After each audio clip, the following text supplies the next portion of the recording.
Good morning, students. This is lecture number 2 for poem number 4, Childhood, written by Marcus Nathan, in which I gave you the complete explanation of the poem along with the introduction and the literary devices used by Marcus Nathan.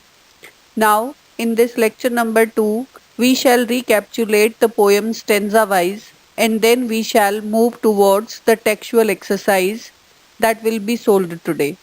So, let's begin the lecture with the recapitulation of the poem. In the very first stanza, the poet Marcus Nathan started his poem with the line, with the question that was, when did my childhood go? He asked a question to himself that when was the time when I lost my childhood?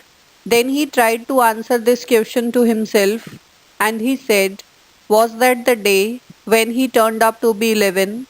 Or was that the time when he could realize the difference between hell and heaven, that these are not the real places? They actually do not exist in real life because they are not found in any geography book, so he could differentiate that hell and heaven are dependent on the acts we people are performing in our human form, right? So he asked this question and then he ended this first stanza with the line, was that the day? In this, he asked a question to himself and answered it to himself with the lines that when he turned up to be 11, or when he could differentiate between the places like hell and heaven, that they are not existing in real life. The second stanza also begins with the same question, when did my childhood go? And then he again answers to his question, that was it the time I realized the adults were not all they seemed to be. They talked of love and preached of love but did not act so lovingly. Was that the day? Here, to his own question, he answered the question with the sentences like, was that the time when he could realize that the adults were not performing as they are preaching others to perform of love? They talk of love, they preach of love, means they ask children to perform love, to speak love, to talk about love. But when it is their turn to act on their words, then they are not performing. Means their acts are totally contradictory of their words. Their words do not match with their acts. So, was that the day when he could realize that adults were not as they all seemed to be? When it was the time when he lost his childhood? The same question he asks in stanza 3, when did my childhood go? Was it when I found my mind was really mine to use whichever way I choose, producing thoughts that were not those of other people but my own and mine alone? Was that the day? Here the same question is again asked, to which he answered that was at the time I lost my childhood when I could realize that I had really grown up. My mind had started producing my own thoughts and I did not want anybody to be bound with those thoughts. Means I could take my own decisions, mine alone, right? Where I did not want assistance of my elders to produce different thoughts about my life and about my perspective towards life. Was that the day when I grew up and I lost my childhood somewhere else? Children, in last stanza, he brings a slight change in his question. The word when is replaced with where. Now he asks himself in the last stanza the question that is, where did my childhood go? It went to some forgotten place that's hidden in an infant's face. That's all I know. So here he has brought a slight change in his question and he answers to himself that where did he lose his childhood? Now it had gone to some forgotten place which he could not remind or recall at all. But if he wanted to enjoy his childhood, that is hidden somewhere in a newborn's baby's face, and that is all what he knew. So, according to these lines, he wants to say that the childhood can be enjoyed in the innocence of a newborn baby's face. Otherwise, we do not even come to know When do we lose our childhood as it goes to some forgotten place which we cannot even remind at all? Right? So, this was the complete explanation of the poem I gave you with all the literary devices in lecture number 1 also.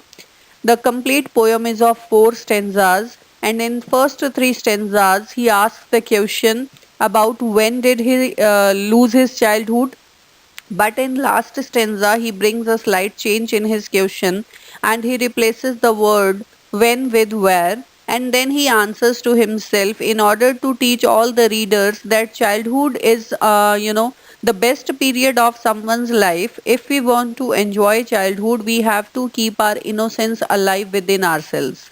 If our innocence is alive and we are doing something for mankind, we can enjoy our childhood throughout our life. Otherwise, we do not even come to know when did we lose it and where had it gone now. Now we are proceeding towards the exercise given in your textbook, and if you see, the question number 1 is identify the stanza that talks of each of the following: individuality, rationalism, and hypocrisy. So, where did you find the individuality in which of the stanzas of the poem?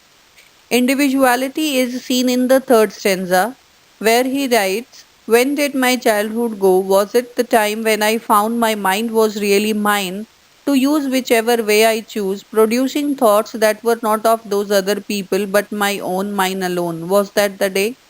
Here, in the explanation of the poem, also I taught you he sees himself as an individual. He sees himself a different personality where he finds that his mind has started producing thoughts. Therefore, this stanza talks about individuality. And now we proceed towards rationalism. Rationalism can be seen in the very first stanza of the poem, where he can differentiate between the places like hell and heaven, and he finds that these places are nowhere mentioned in any geography book because they do not exist in real, and these places depend on the actions we people have been performing in our human form. Right. So hypocrisy, now we move towards it.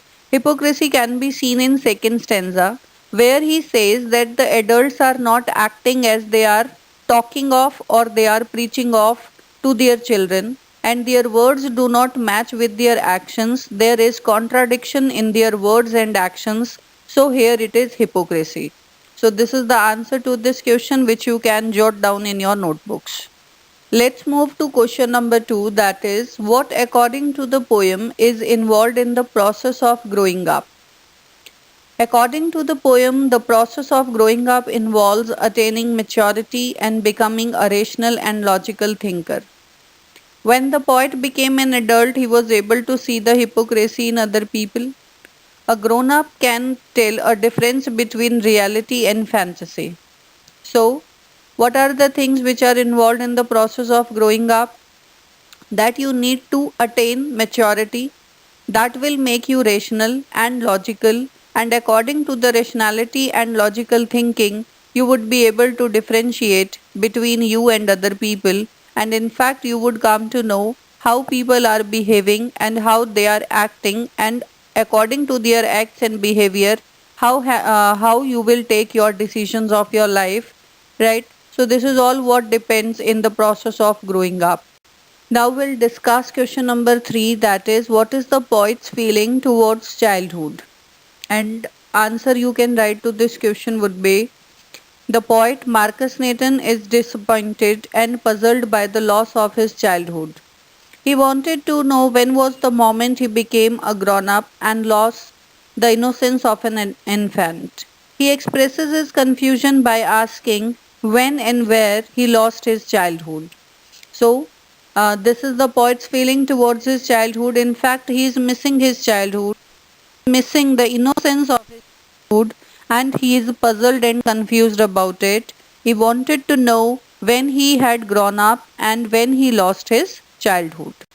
In question number 4, it's written, which do you think are the most poetic lines? Right? The complete poem is given in the with the use of poetic devices, but here he wants you to specify that which do you think are the most poetic lines.